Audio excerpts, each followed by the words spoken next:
Okay, that's a very good idea. Maybe I can show it on stream as well. So the games are loading up.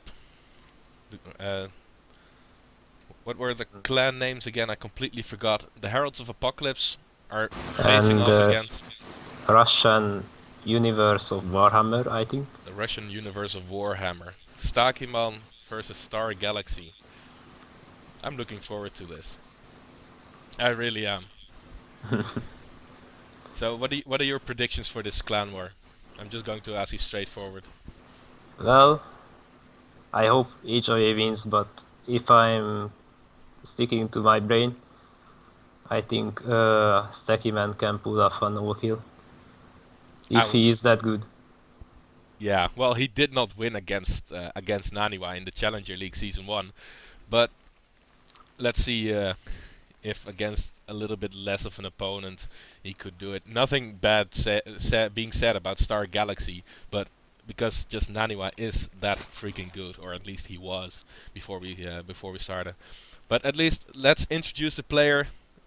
Introduce the players. I'll start with Stakiman, who's spawning in the top left-hand corner of Habitation Station, coming out for the Russian universe of Warhammer, I believe it was.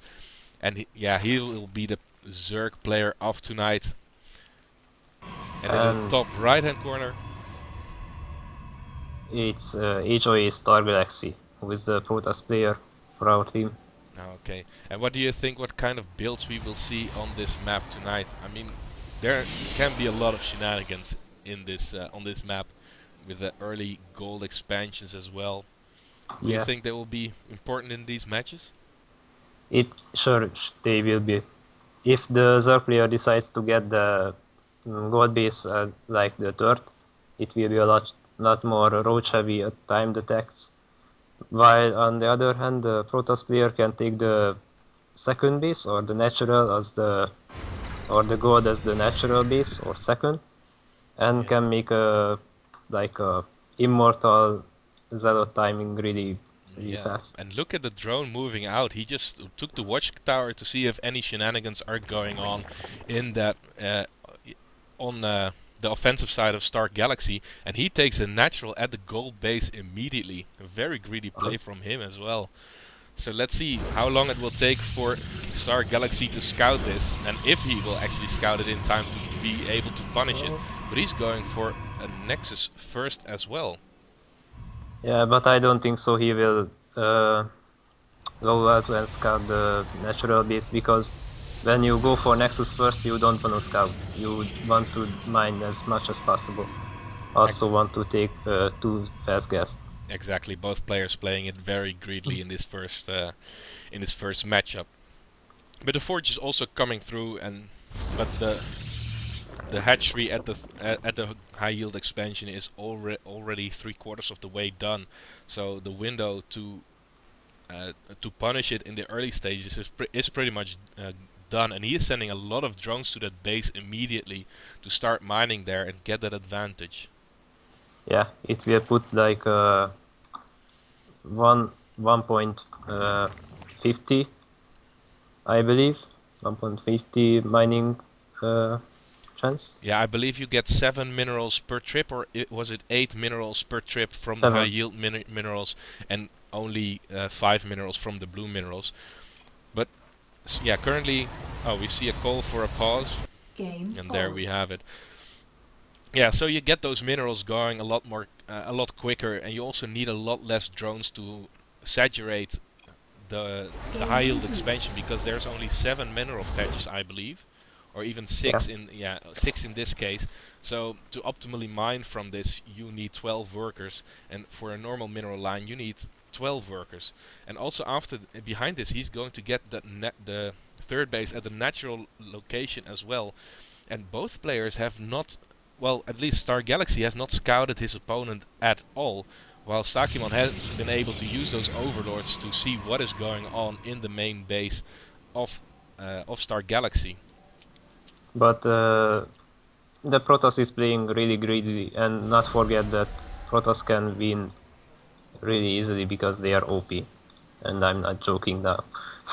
Well, I believe Right. that the Zerg matchup is actually quite balanced if you play it correctly. Yes, you cannot Yeah. brute force a Protoss army that has force fields or that has a lot of void rays. I mean, you do have to respect that unit, but using the Viper correctly and on ladder, or also in the last clan wars that I have casted, I have just seen very little use of the Viper being used efficiently. And I do Yeah. believe that the power of the Viper has not been completely used yet. Also, what I don't understand that Stackyman wants to wing attack, or what is he uh, banking up minerals for? Because I don't see a roach warren or anything. No, exactly. Also, not a speed. He has a big supply block going on here at this time, and he's just droning up behind this. 8 more drones are on the production tab, now 16 actually. He's just going full macro mode right now, but still, it was a big investment for Star Galaxy. No, it was a big investment for Stakiman to get that early third base, or at least that early natural location up at the gold base, because he is still behind.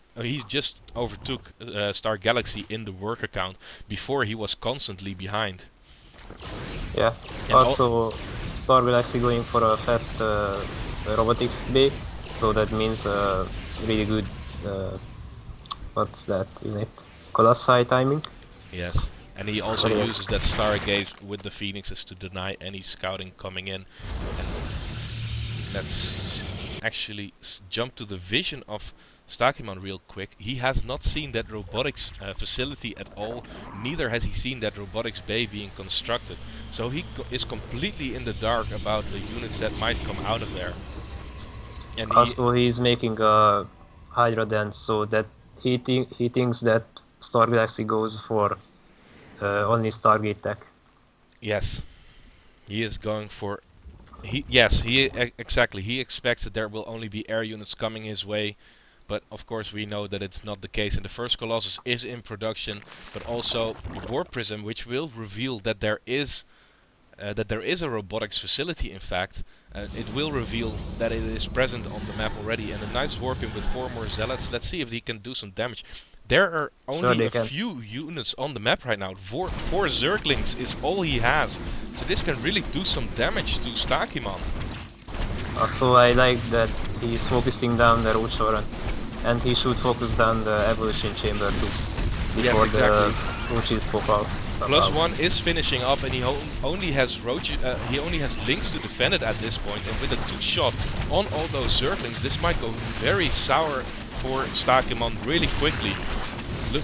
Looking at the army supply, he's doubling a lot.